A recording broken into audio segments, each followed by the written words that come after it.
अस्सलाम वालेकुम। आज का जो हमारा टॉपिक है वो है डेटाबेस डिज़ाइन प्रोसेस। ठीक है, और बहुत ही इंपॉर्टेंट टॉपिक है, पेपर में लॉन्ग क्वेश्चन में आता होता है डेटाबेस डिज़ाइन प्रोसेस। इसके आगे दो इंपॉर्टेंट पार्ट्स होते हैं, एक फ़िज़िकल डिज़ाइन होता है और एक लॉजिकल डिज़ाइन होता है। ठीक है, और वो दोनों जो हैं वो बहुत इंपॉर्टेंट हैं, लॉन्ग क्वेश्चन के लिहाज से लाजमी आते होते हैं, दोनों में से कोई एक तो आ ही जाता है। ठीक है, अच्छा, तो पहला है डेटाबेस डिज़ाइन। उसकी डेफिनेशन लिखी हुई है कि the major objective of database design is to map the conceptual data model to an implementation model.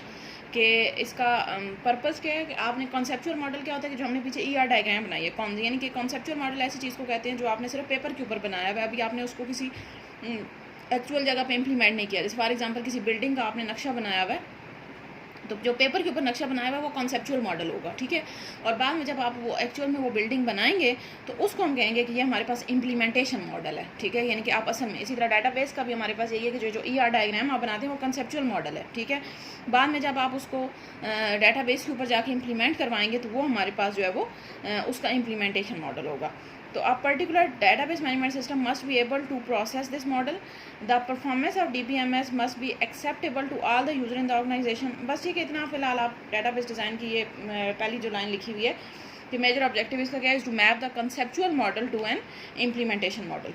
अब आगे इसके स्टेप्स पे आ जाएं। इसके स्टेप्स में सबसे पहले है प्लानिंग। ठीक है, सबसे पहला जो स्टेप है डेटाबेस डिज़ाइन प्रोसेस का, कि डेटाबेस को जब भी आप इम्प्लीमेंट करने जा रहे होते हैं तो पहला स्टेप आप क्या लगाते हैं, planning. Planning starts when a customer requests to develop a database system. It consists of various activities. These activities are used to identify the resources needed to develop the system.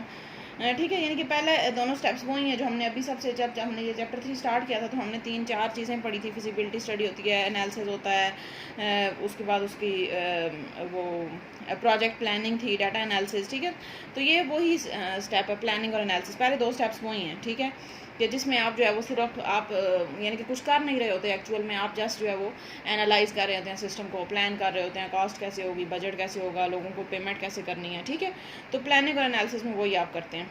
तो planning वही चीज़ है, आप जैसे लिखा हुआ है आप एज इट इज़ बेशक इसको याद कर लें। Starts when a system customer develops request to develop a system, यानी कि जब भी कोई कस्टमर आपको कहेगा कि उसने ये सिस्टम बनवाना है तो आपकी ज़ाहिर वहीं से आपकी प्लानिंग स्टार्ट हो जाएगी। It consist of various activities, बहुत सारी एक्टिविटीज़ इसमें आती हैं। आप उसमें आप क्या करते हैं, identify the resources needed to develop the system, कि आप देखेंगे कि सिस्टम को बनाने के लिए क्या क्या चीज़ें चाहिए। यानी कि जैसे हमने फिजिबिलिटी स्टडी की थी कि सिस्टम बना भी सकते हैं आप या नहीं बना सकते, उसके बाद उसकी कॉस्ट क्या आएगी, उसके बाद आपको कितने लोग चाहिए होंगे जो वो बनाएंगे सिस्टम आपका, उनको पेमेंट कैसे करनी है। ठीक है, कितने टाइम में कंप्लीट करना है, ये चीज़ें जो है वो आप प्लान करते हैं सारी। ठीक है, टाइम जो बेसिक चीज़ आप प्लान करते हैं ना प्लानिंग में, वो होता है टाइम और बजट, कि टाइम कितना लगना है, और बजट में यानी कि आपकी कॉस्ट कितनी आएगी ये सिस्टम बनाने के लिए, डाटाबेस सिस्टम जो आप बनाने जा रहे हैं उसमें कॉस्ट कितनी आएगी। नेक्स्ट सेकंड है एनालिसिस। एनालिसिस में the analysis phase is use to study the current system in detail. यहाँ ये भी हम चैप्टर 3 के स्टार्ट में हमने एनालिसिस फेज पढ़ा था, वही चीज़ है। ठीक है, कि आप जो करंट सिस्टम है यानी कि डाटाबेस बनने से पहले जिस तरह से सिस्टम चल रहा है आप उसको डिटेल में स्टडी करते हैं, देखते हैं कि उसमें क्या क्या जो है वो स्टेप काम हो रहा है। It identifies how the current system works and where the improvement are required. It includes a detailed study of various operation performed in the system. यानी कि आप क्या करते हैं, आप करंट सिस्टम को देखते हैं कि उसमें कैसे कैसे जो है वो काम हो रहा है और उसमें इम्प्रूवमेंट कैसे आ सकती है। ठीक है, ये हमारे पास जो है वो एनालिसिस होता है। एनालिसिस किसको हम कहते हैं, कि आपने देखना है कि करंट सिस्टम जो है वो कैसे काम कर रहा है। आपने जैसे फॉर एग्जांपल अगर कॉलेज का सिस्टम बना रहे हैं तो कॉलेज में आप देखेंगे कि करंट सिस्टम, जैसे अटेंडेंस का फॉर एग्जांपल आप सिस्टम कंप्यूटराइज्ड कर रहे हैं, तो करंट सिस्टम क्या है कि जैसे रजिस्टर्स पे अटेंडेंस लग रही है तो वो करंट सिस्टम होगा, यानी कि इस टाइम पे जो सिस्टम काम कर रहा है उसको करंट सिस्टम कहते हैं। तो एनालिसिस फेज में जो करंट सिस्टम है, जिस कस्टमर ने आपको कहा है कि मेरा फॉर एग्जांपल किसी बेकरी के जो है वो ओनर ने आपको कहा है कि मेरा जो है डेटाबेस बना दें, तो अब आप वहाँ पे करंट सिस्टम क्या चल रहा होगा, जो कि डाटाबेस के बगैर, कंप्यूटराइज सिस्टम के बगैर होगा। यानी कि कस्टमर जाता है, वो उनको जैसे मैं जो है वो लिख के बिल बना दे देते हैं, पेज पे लिख के बना देते हैं बिल। फिर बाद में जब आप उसको कंप्यूटराइज करेंगे तो आप प्रॉपर उसकी हर चीज़, उसकी आइटम कितने रह गए हैं, कौन से आइटम हैं, वो जैसे हमने बेकरी का एक डाटाबेस बनाया भी था, तो वो कंप्यूटराइज सिस्टम हो जाएगा। ठीक है, तो ये फेज़ होता है एनालिसिस का। तो ये दोनों फेजेस ऐसे हैं जो कि हम पहले भी पढ़ चुके हैं, और ये वही चीज़ें आप बेशक जो पीछे हम पढ़ चुके हैं वही आप लिख दें तो भी जो है वो कोई इसमें हर्ज नहीं है। ठीक है, अब जो नेक्स्ट चीज़ है जो कि मेन चीज़ इसके अंदर है वो है लॉजिकल डाटाबेस डिज़ाइन और फिजिकल डाटाबेस डिज़ाइन। ठीक है, जो डाटाबेस डिज़ाइन है, जो थर्ड स्टेप है इसका, उसके अंदर 2 स्टेप्स आते हैं। पहला स्टेप हमारे पास क्या था, प्लानिंग, जिसमें आप बजट और टाइम प्लान करते हैं। सेकंड है हमारे पास एनालिसिस, जिसमें आप करंट सिस्टम को स्टडी करते हैं। थर्ड है डेटाबेस डिज़ाइन। अब डिज़ाइन के अंदर जो है वो हमारे पास मेजर 2 स्टेप्स आते हैं। एक है logical database design, logical database design, और दूसरा है हमारे पास फिजिकल डाटाबेस। लॉजिकली भी हम डाटाबेस को डिज़ाइन करेंगे और फिजिकली भी डाटाबेस को डिज़ाइन करेंगे। ठीक है, ये डिज़ाइन आगे आ जाएगा। ठीक है, अच्छा, अब इनको हम आगे डिटेल में पढ़ेंगे। यहाँ पे तो इसकी सिर्फ छोटी छोटी डेफिनेशन ही लिखी हुई है, लेकिन आपसे जब पेपर में पूछा जाएगा तो आप इनको डिटेल में ही लिखेंगे, क्योंकि ये लॉन्ग क्वेश्चन में आता है तो हम इनको हमेशा डिटेल में ही बताते होते हैं। ठीक है, तो लॉजिकल डाटाबेस डिज़ाइन, इसकी डेफिनेशन देख लें, या चलें फ़िलहाल आप सिर्फ इनके नाम ही देख लें, हम आगे इनको डिटेल में करते हैं। फ़िलहाल आप सिर्फ ये कर लें कि डाटाबेस डिज़ाइन के अंदर 2 स्टेप्स होते हैं, एक डाटाबेस लॉजिकल डाटाबेस डिज़ाइन और दूसरा हमारे पास फिजिकल डाटाबेस डिज़ाइन। ठीक है, लॉजिकल में क्या करते हैं आप देखते हैं कि डाटाबेस हमारे पास जो आप लॉजिकली बनाएंगे, यानी कि उसमें डाटा डेफिनेशंस कौन कौन सी होंगी, उसमें डाटा को स्टोर कैसे करना है, रूल्स कौन कौन से लगाने हैं, वो लॉजिकल में आ जाएगा सारा। ठीक है, और जो फिजिकल में आता है वो होता है हमारे पास कि आपने उसको फिजिकली इम्प्लीमेंट कैसे करना है, यानी कि आप जब उसको स्टोर करेंगे, फिजिकली लगाएंगे किसी जगह पे जाके, तो वहाँ पे स्टोरेज कैपेसिटी कितनी चाहिए होगी, नंबर ऑफ़ यूज़र कितने होंगे, यानी कि वो इम्प्लीमेंट करने के लिहाज से जो काम होता है वो फिजिकल में देखते हैं, और जो बनाने के लिहाज से, डेवलपमेंट के लिहाज से जो टास्क होते हैं वो लॉजिकल में देखते हैं। ठीक है, तो इन दोनों को हम आगे डिटेल में देखते हैं। फिर अब चौथा जो स्टेप है उस पे आ जाते हैं, इम्प्लीमेंटेशन। इम्प्लीमेंटेशन ये भी मेरे ख्याल से आपकी बुक में आगे जो है वो डिटेल में बताया हुआ है। हाँ, इम्प्लीमेंटेशन को आगे बताया हुआ है, लेकिन इसको हम यहीं से देख लेते हैं, कोई इतना मेजर स्टेप नहीं है। ठीक है, implementation is to implement system after it has been designed and developed. Implementation का हम फर्स्ट ईयर में भी, आपने जो SDLC में पढ़ा था उसमें भी हमने ये इम्प्लीमेंटेशन वाला फेज पढ़ा था, और उसमें यही होता है कि इम्प्लीमेंटेशन किसको कहते हैं कि जब भी आपका सिस्टम एक दफ़ा बन गया, डेवलप हो गया, तो अब आपने उस सिस्टम को जाके किसी जगह पे लगाना भी है, यूज़ भी करना है। ठीक है, तो वो जो सिस्टम को जाके उस जगह पे लगाना, जिस जगह के लिए आपने बनाया, जैसे बेकरी के लिए बनाया तो बेकरी में जाके इम्प्लीमेंट कर देंगे, हॉस्पिटल के लिए बनाया तो हॉस्पिटल में जाके लगा देंगे, कॉलेज के लिए बनाया तो कॉलेज में लगा देंगे। तो ये जो उस जगह पे जाके सिस्टम को लगाना, उसको हम कहते हैं असल में इम्प्लीमेंटेशन। ठीक है, तो database system is implemented after it has been designed and developed. The database system installed and executed for the user, यानी कि यूज़र ज़रा उसको यूज़ करे, ताकि the implementation may require a particular type of computer such as server। हम server पीछे पढ़ चुके हैं, किसको कहते हैं, फर्स्ट ईयर में हमने पढ़ा था, सर्विसेज जो प्रोवाइड करता है। तो हो सकता है कि जो आपका डाटाबेस वो इतना हैवी हो कि वो छोटे कंप्यूटर्स पे नहीं आता, तो उसके लिए आपको कोई ख़ास किस्म का कंप्यूटर भी ख़रीदना पड़े। ठीक है, it also require network hardware if the database access in multiple location, यानी कि इसमें नेट हो सकता है, आपको इंटरनेट भी चाहिए हो। तो ये पे डिपेंड करता है कि आपका सिस्टम कैसा है। अगर आपका सिस्टम जो है वो सिंपल है तो आप सिंपल कंप्यूटर के ऊपर भी उसको इम्प्लीमेंट कर सकते हैं। अगर कोई कॉम्प्लिकेटेड सिस्टम है, बहुत बड़ा सिस्टम है, जैसे नादरा का आप सिस्टम है, तो वो किसी आप सिंपल कंप्यूटर के ऊपर नहीं कर सकते, उसमें कितने लोगों का, पूरे पाकिस्तान का डाटा है उसमें, तो उसके लिए आपको कोई बड़ा कंप्यूटर, सर्वर कंप्यूटर चाहिए होगा, नेटवर्क चाहिए होगा। ठीक है, तो ऐसे जो है वो डिपेंड करता है कि आपका सिस्टम जो है वो किस टाइप का है। ठीक है, तो इम्प्लीमेंट करने का मतलब क्या होता है, सिस्टम को इंस्टॉल करना, लगाना उस जगह पे जाके जहाँ के लिए आपने बनाया है वो सिस्टम, ताकि वहाँ पे यूज़र्स जो हैं वो उसको यूज़ कर सकें। ठीक है, तो ये हमारे पास डाटाबेस डिज़ाइन प्रोसेस होता है।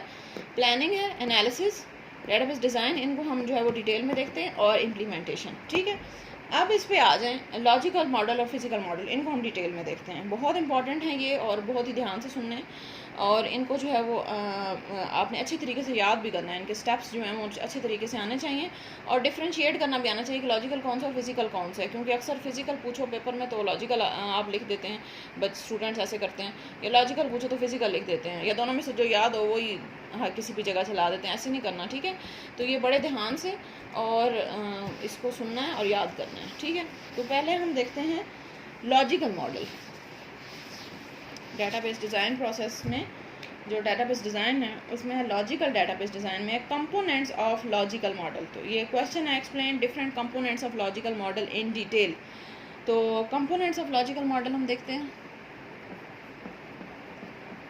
कंपोनेंट्स ऑफ लॉजिकल मॉडल कि लॉजिकल मॉडल में क्या क्या काम आप करते हैं। अभी हमने पीछे पढ़ा कि लॉजिकल मॉडल में आप जो है वो डाटा डेफिनेशंस बताते हैं, डाटा स्टोर कैसे करना है, ये चीज़ें आप बताते हैं, ठीक है। तो उसको आप डिटेल में आप देखेंगे। The logical model contains the definitions of data to be stored in database. Definitions of data का मतलब है कि डाटा के बारे में इंफॉर्मेशन सारी, कि डाटा किस टाइप का है, डाटा में फॉर एग्जांपल अब नेम है तो हमने जो पढ़ा था ना रूल्स, जैसे हमने पढ़े थे कि नेम जो है वो कितने कैरेक्टर्स पे वो कंसिस्ट करेगा, उसमें फर्स्ट नेम आएगा, लास्ट नेम आएगा, वो उसमें सिर्फ अल्फ़ाबेट्स आएंगे। इस तरह रोल नंबर है अगर डाटा, तो रोल नंबर के क्या क्या डेफिनेशन है, यानी कि रोल नंबर में आप कितने डिजिट स्टोर कर सकते हैं, उसमें जो है वो कितने न्यूमेरिक वैल्यू आएगी, या 100 से ऊपर आप नहीं लेके जा सकते, यानी कि वो जो डेफिनेशन होते हैं उसको हम डाटा डेफिनेशन कहेंगे।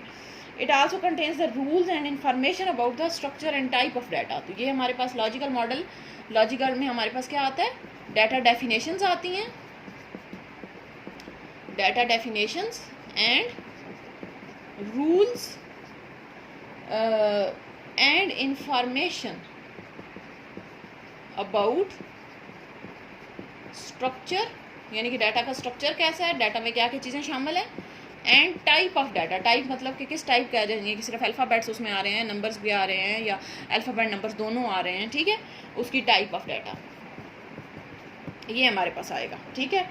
All entities their attributes and their relationships are described in relationship model. अब इसमें आगे जो है वो मजीद स्टेप्स हैं, तो ये आपने इसकी डेफिनेशन बतानी है कि लॉजिकल मॉडल होता क्या है, जिसमें आप डाटा डेफिनेशन बताते हैं। ये ऊपर भी यही चीज़ लिखी हुई है, तो वही सारा पैराग्राफ नीचे है, तो इसमें ये जो मेजर चीज़ें वो मैंने यहाँ पे लिख दी हैं, ये लाजमी आपको पता होनी चाहिए कि क्या होता है डाटा डेफिनेशन, जिसमें डाटा लॉजिकल मॉडल जिसमें आप डाटा डेफिनेशन बताते हैं, और rules and information about the structure and type of data, ये चीज़ें आप बताते हैं। अब इसमें आगे जो है हमारे पास 4 डिफरेंट जो है वो स्टेप्स हैं जिनको आप परफॉर्म करते हैं। सबसे पहला है रिप्रेजेंट एंटिटीज़। ये काम हम पीछे भी कर चुके हैं, ठीक है, सिर्फ उसको जो है वो भी यहाँ पे मॉडल की फॉर्म में बताया हुआ है। तो पहला इसका जो स्टेप होता है वो हमारे पास है रिप्रेजेंट एंटिटीज़, और नंबर 1 इसको हम कहते हैं, ठीक है। अब रिप्रेजेंट एंटिटीज़ में क्या करेंगे, वही काम जो हम पीछे पढ़ चुके हैं। एंटिटी हम किसको कहते हैं, ER डायग्राम में एंटिटी हम किसको कहते हैं, जो किसी कोई भी नाउन होता है उसको आप एंटिटी कहेंगे, ठीक है। कोई टेबल जिसको आपने बनाना है वो एंटिटी हो जाएगी, यानी किसी हर टेबल या रिलेशन या एंटिटी या नाउन, ये सब एक ही चीज़ के नाम है, ठीक है। तो each entity in ER diagram is represented relation in relation model, represented as a relation, ठीक है। रिलेशनल मॉडल में हमने पढ़ा हुआ है ना कि रिलेशनल मॉडल जो होता है वो टेबल की फॉर्म में, तो हर एंटिटी को आप टेबल ही बना दें। जैसे स्टूडेंट की एंटिटी हमने बनाई, हमने कल वो कॉलेज वाला एडमिशन सिस्टम किया था, उसमें फ़ीस का हमने बनाया, उसके बाद हमने स्टूडेंट का बनाया, तो वो एंटिटीज़ थी, ठीक है, जिनके आप आगे से एट्रीब्यूट्स निकालते हैं। तो वो एंटिटीज़ असल में क्या होते हैं, टेबल ही होते हैं, ठीक है, रिलेशन ही होते हैं। हमने पढ़ा था टेबल जो है वो रिलेशन को टेबल ही कहते हैं आप, ठीक है। और ये भी मैंने आपको बताया था कि रिलेशन अलग चीज़ है, रिलेशनशिप अलग चीज़ है, ठीक है। रिलेशन हम टेबल को कह रहे हैं, रिलेशनशिप जो होती है आगे से उसकी टाइप्स होती हैं, 1 to 1, 1 to many या many to many, ठीक है। In this process the name of entity becomes the name of relation, यानी कि जो एंटिटी का नाम था वही आप टेबल का नाम, रिलेशन का नाम रख देते हैं। The identifier of entity types becomes the primary key of the relation.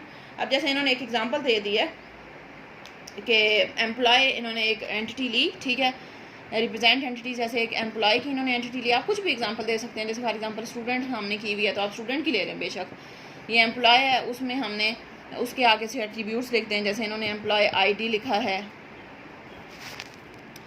Employ ID आ जाएगा, एम्प्लॉय नेम आ जाएगा, फ़ोन नंबर आ जाएगा, ठीक है, एड्रेस आ जाएगा, जो भी आप उसके एट्रीब्यूट्स बताएंगे, ठीक है। और इसमें से एक को हम प्राइमरी की जो है वो, ये शायद पहले मैंने आपको नहीं बताया हुआ कि प्राइमरी की जब भी आप एट्रीब्यूट में रिप्रेजेंट करते हैं ना, तो प्राइमरी की के नीचे लाइन लगा देते हैं ताकि पता चल जाए कि ये हमारी प्राइमरी की है। प्राइमरी की सबको पता है क्या होती है, हम पीछे बड़ी डिटेल में पढ़ चुके हैं, जो हमारे पास यूनिक होती है, और हर टेबल में हमारे पास लाजमी होनी चाहिए प्राइमरी की, और ये किसी भी एट्रीब्यूट वो रिलेशन को, रिकॉर्ड को जो है वो यूनिकली आइडेंटिफाई करने के लिए यूज़ होती है, ठीक है। तो ये हमारे पास जो है वो एक रिप्रेजेंट एंटिटीज़ का पहला स्टेप है, जिसमें आप क्या करते हैं, जो भी आपकी एंटिटीज़ होती हैं उनको रिप्रेजेंट करते हैं, और इन्हीं को बाद में हम टेबल बनाते हैं, यानी कि रिलेशन जब आप टेबल बनाएंगे तो इन्हीं को हम जो है वो, यही जो एंटिटीज़ आप लिखते हैं इन्हीं को बाद में टेबल बनाते हैं। तो एक एग्जांपल आप इसमें, जैसे इन्होंने एम्प्लॉय की दी, आप कुछ भी दे सकते हैं, स्टूडेंट की दे दें, टीचर की दे दें, कुछ भी दे दें, ठीक है। तो ये पहला स्टेप है जिसमें आप एंटिटीज़ को रिप्रेजेंट करते हैं। सेकेंड है रिप्रेजेंट रिलेशनशिप्स। ये भी हम स्टेप पढ़ चुके हैं कि पहले आपने एंटिटीज़ बताई, उसके बाद सेकंड स्टेप में हम क्या करते हैं, इस इसमें दरमियान में आप एक और भी स्टेप डाल सकते हैं, लेकिन इन्होंने वो स्टेप एक ही में कर दिया है, ये जो एट्रीब्यूट्स वाला है कि पहले आप रिप्रेजेंट एंटिटीज़ फिर आप रिप्रेजेंट एट्रीब्यूट्स, तो ये इन्होंने एक ही स्टेप में कर दिया है कि एंटिटी और एट्रीब्यूट इकट्ठे ही रिप्रेजेंट कर दिए। जैसे एम्प्लॉय था तो एम्प्लॉय के एट्रीब्यूट साथ ही बता दिए कि एम्प्लॉय आईडी है, नेम, एड्रेस है, बर्थ डेट है, ठीक है। तो वो एक ही स्टेप हो गया। और थर्ड स्टेप हमारे पास, सेकंड स्टेप जो हमारे पास है वो रिप्रेजेंट रिलेशनशिप। रिलेशनशिप ये भी हम कर चुके हैं कि आप जब आपने एंटिटीज सारी निकाल ली तो अब आप क्या करेंगे कि दो एंटिटीज़ के बीच में रिलेशन बनाएंगे। जैसे ये हम कल कर चुके हैं कि आपने जैसे कॉलेज एडमिशन सिस्टम आपने बनाया, उसमें आपने एंटिटी बनाई स्टूडेंट की और ग्रुप की, तो हमने फिर क्या किया, दोनों के बीच में रिलेशन बनाया कि स्टूडेंट अप्लाइज फॉर ग्रुप, तो वो इनका एक रिलेशनशिप हो गया, ठीक है। तो ये वही चीज़ है। Each relationship in an ER diagram must also be represented in relation model. The relation depends upon the nature of relationship. In some cases the relationship is represented by making the primary key of one relation, foreign key of another relation. Some cases the separate relation is created. यानी कि depend करता है कि आप किस तरह का relation बनाएंगे। जैसे आप इसकी एक सिंपल ये एग्जांपल दे दें कि एक हमारे पास टीचर है, ठीक है, और दूसरा है हमारे पास स्टूडेंट। तो टीचर और स्टूडेंट के बीच में रिलेशनशिप आ जाएगा टीचर टीचेस स्टूडेंट, और टीचर हमारे पास टीचर भी मैनी होते हैं, यानी कि एक से ज़्यादा टीचर्स, और इस तरह स्टूडेंट भी हमारे पास मैनी होते हैं, एक से ज़्यादा स्टूडेंट, ठीक है। तो एक से ज़्यादा स्टूडेंट जो है वो एक से ज़्यादा टीचर से पढ़ सकते हैं, इसी तरह एक से ज़्यादा टीचर जो है एक से ज़्यादा स्टूडेंट्स को पढ़ा सकते हैं। तो ये हमारे पास जो है रिप्रेजेंट रिलेशनशिप में आप सिंपल एक एग्जांपल दे दें कि जब आपने एंटिटीज़ एट्रीब्यूट्स बना लिए, उसके बाद इसी तरह यहाँ पे इनके एट्रीब्यूट्स भी आ जाएंगे। टीचर की आईडी हो जाएगी, टीचर का नेम हो जाएगा, इसी तरह स्टूडेंट के भी रोल नंबर जो उसके एट्रीब्यूट्स होंगे वो आ जाएंगे, ठीक है। तो ये हमारे पास पहला स्टेप था कि आपने एंटिटीज़ और एट्रीब्यूट्स रिप्रेजेंट किए। सेकंड स्टेप में आपने उन एंटिटीज़ के आपस में रिलेशनशिप बताए, ठीक है। अब थर्ड स्टेप है मर्ज द रिलेशन। ये हमने पहले नहीं पढ़ा हुआ, हमने एंटिटीज़ एट्रीब्यूट्स और रिलेशनशिप हमने पढ़े हुए थे। जो थर्ड स्टेप है लॉजिकल मॉडल का, मर्ज द रिलेशंस, ये हमने नहीं पढ़ा हुआ। Merge the relations, merge the relation में क्या करते हैं, मर्ज का मतलब क्या होता है, कंबाइन करना, जोड़ना, इकट्ठा करना, ठीक है। अच्छा, मर्ज के इन सम केसेस देयर में be a redundant relation. Redundant हम पीछे पढ़ चुके हैं, रिडंडेंसी किसको कहते हैं, डुप्लीकेशन को। तो ऐसा भी हो सकता है कि कोई ऐसा भी रिलेशन है जो बार बार आ रहा है। जैसे फॉर एग्जांपल आपने एक डाटाबेस बनाया हुआ है कॉलेज एडमिशन सिस्टम का, या कॉलेज का ही कोई डाटाबेस बनाया हुआ है, तो उसमें स्टूडेंट का डाटा एक दफ़ा आपने टीचर के साथ शो कर दिया, फिर आगे कहीं फिर जाके स्टूडेंट और टीचर का आपस में रिलेशनशिप आपने बताया। तो एक रिलेशन अगर बार बार रिपीट हो रहा है या डुप्लीकेट हो रहा है, तो it means to or more relation में describe the same entity type. इसका मतलब है कि वो सेम ही चीज़ को रिप्रेजेंट कर रहे हैं। तो आप क्या कर सकते हैं, उनको जो रिडंडेंट रिलेशंस हैं उनको रिमूव करते हैं थर्ड स्टेप में। पहले स्टेप में हमने एंटिटीज़ और एट्रीब्यूट्स बताए, सेकंड में हमने रिलेशनशिप्स बताए, थर्ड में आप देखते हैं कि कोई ऐसा रिलेशन तो नहीं है जो बार बार रिपीट हो रहा है, क्योंकि ज़ाहिर डाटाबेस तो आप काफ़ी बड़ा होगा ना। जैसे हमने ये कल कॉलेज एडमिशन सिस्टम किया, या उसके पीछे आपने जो एक एग्जाम्पल की थी वो मैन्युफैक्चरर और कार वाली, तो उसमें आपने देखा ये जो पूरी कंप्लीट डायग्राम है वो काफ़ी बड़ी बनी हुई होती है। ऐसे ही है ना, एक तो हमने सिंगल एक एक लाइन करके किया था, उसके बाद ये आपकी बुक के ऊपर एक कंप्लीट डायग्राम भी बनी हुई है। तो अब इसमें आप देखेंगे कि पहले तो आपने एंटिटीज़ और रिलेशनशिप बता दिए, उसके बाद आप देखेंगे कि कोई रिलेशनशिप ऐसा तो नहीं है जो रिपीट हो रहा है बार बार। कि फॉर एग्जांपल एक दफ़ा मैंने कार और मैन्युफैक्चरर को बता दिया कि मैन्युफैक्चरर बिल्ड्स कार, उसके बाद फिर कहीं आगे जाके फिर मैंने वही निशान लगाया हुआ है मैन्युफैक्चरर बिल्ड्स कार। तो आप क्या करेंगे, वो एक ही दफ़ा रहने देंगे, दो दफ़ा जो आया हुआ उस चीज़ को हटा देंगे, ठीक है। और ऐसा बहुत कम ही होता है, लेकिन अगर होगा अगर आपके केस में तो आप उसको रिमूव कर देंगे। तो ये थर्ड स्टेप होता है लॉजिकल मॉडल का कि it means that two or more relations may describe the same entity type. The redundant relations must be merge to remove redundancy, क्योंकि डाटाबेस का पर्पज़ ही ये था, हमने ऑब्जेक्टिव डाटाबेस का पढ़ा है कि इसमें रिडंडेंसी नहीं आनी चाहिए। ये फाइल सिस्टम का डिसएडवांटेज था और डाटाबेस का एडवांटेज था कि डाटाबेस में रिडंडेंसी नहीं होती, ठीक है। तो ज़ाहिर है आप जब डाटाबेस आप पढ़ रहे हैं तो आपने रिडंडेंसी को रिमूव करना है। तो वो आप कैसे करेंगे, आप ऐसे रिलेशंस को देखेंगे जो बार बार आ रहे हैं या दो दफ़ा आ रहे हैं, आप उनको वहाँ से रिमूव करवा देंगे, ठीक है। Suppose there are two relation, आपकी बुक पे बड़ी अच्छी इसकी एग्जाम्पल दी हुई है समझाने के लिए। अब दो रिलेशन है हमारे पास, एक है एम्प्लॉय नंबर और एम्प्लॉय 1 और दूसरा है एम्प्लॉय 2। एम्प्लॉय 1 के आगे से एट्रीब्यूट्स देखें, वो है एम्प्लॉय नंबर, नेम, फ़ोन और एड्रेस, ठीक है, ये चार हैं। एम्प्लॉय 2 में हमारे पास है employee number, employee name, employee address, employee job code, employee date of birth.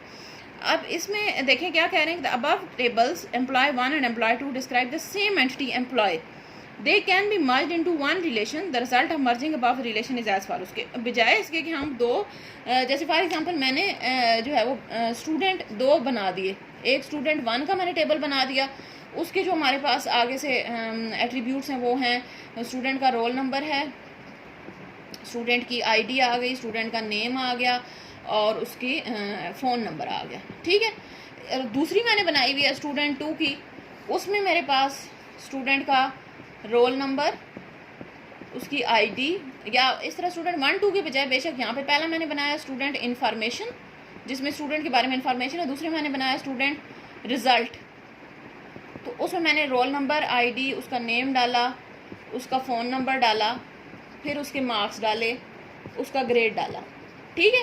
तो अब ये जो है वो मेरे पास क्या है कि मैंने 2 टेबल बनाए हुए हैं। एक जो है वो स्टूडेंट इन्फॉर्मेशन का है जिसमें ये 4 चीज़ें हैं, फिर स्टूडेंट रिजल्ट का है, उसमें भी सारी चीज़ें, ज़ाहिर रिजल्ट में भी आपका नाम, आईडी, आपका रोल नंबर, ये सारी चीज़ें आएंगी। चले फ़ोन नंबर नहीं आएगा, लेकिन ये सारी चीज़ें तो आएंगी, मार्क्स आएगा, ग्रेड आएगा।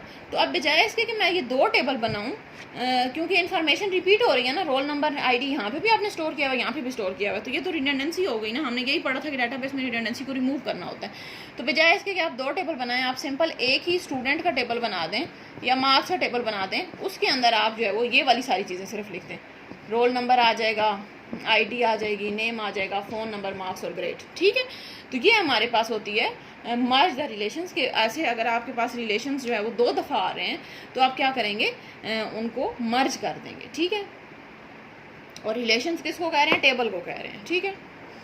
अच्छा जी, नेक्स्ट है नॉर्मलाइज द रिलेशंस। एक तो हमने मर्ज किया, 4th स्टेप है normalise the relations created in step 1 and step 2 may have some unnecessary redundancy. ये नॉर्मलाइजेशन जो है वो आपका चैप्टर नंबर जो 4 है वो पूरा नॉर्मलाइजेशन के ऊपर ही है कि नॉर्मलाइजेशन क्या होती है, कैसे करते हैं, उसके स्टेप्स कौन कौन से होते हैं, किस किस टाइप की होती है, वो हम आगे डिटेल में पढ़ेंगे। फिलहाल इसकी सिर्फ डेफिनेशन ही है कि सर्टन एनॉमलीज आर एरर में arise while updating the relation, की कुछ जब हमने टेबल बना लेते हैं हम, तो बाद में हमें पता चलता है कि कुछ ऐसे एरर्स हैं जो टेबल में आ रहे हैं, तो उनको हम जो रिमूव करते हैं उसको हम नॉर्मलाइजेशन कहते हैं। ये आगे बहुत ही बड़ा टॉपिक है अलग से, पूरा नॉर्मलाइजेशन का, वो हम अलग से जो है वो उसको पढ़ेंगे, ठीक है। तो नॉर्मलाइजेशन हम किसको कहते हैं कि सम सर्ट, ये जो डेफिनेशन आप याद कर लें फिलहाल कि सर्टन एनॉमलीज और एरर्स में arise while updating the relation, कि रिलेशन को जब आप बना लेते हैं तो उसको चेंज करते वक्त या बाद में अपडेट करते वक्त कुछ ऐसे एरर्स आ जाते हैं जिनको रिमूव करने का जो प्रोसेस होता है उसको हम कहते हैं नॉर्मलाइजेशन। तो ये 4 स्टेप्स हैं हमारे पास लॉजिकल मॉडल के, बहुत ही इंपॉर्टेंट। पहला हमारे पास रिप्रेजेंट एंटिटीज़, जिसमें एंटिटी एट्रीब्यूट दोनों बताते हैं। सेकेंड है रिलेशनशिप्स, थर्ड है उन रिलेशन को मर्ज करना जो कि रिडंडेंट है, और फोर्थ है नॉर्मलाइज द रिलेशंस, ठीक है। तो फिजिकल डाटाबेस डिज़ाइन जो है वो हम नेक्स्ट लेक्चर में देखेंगे। Thank you.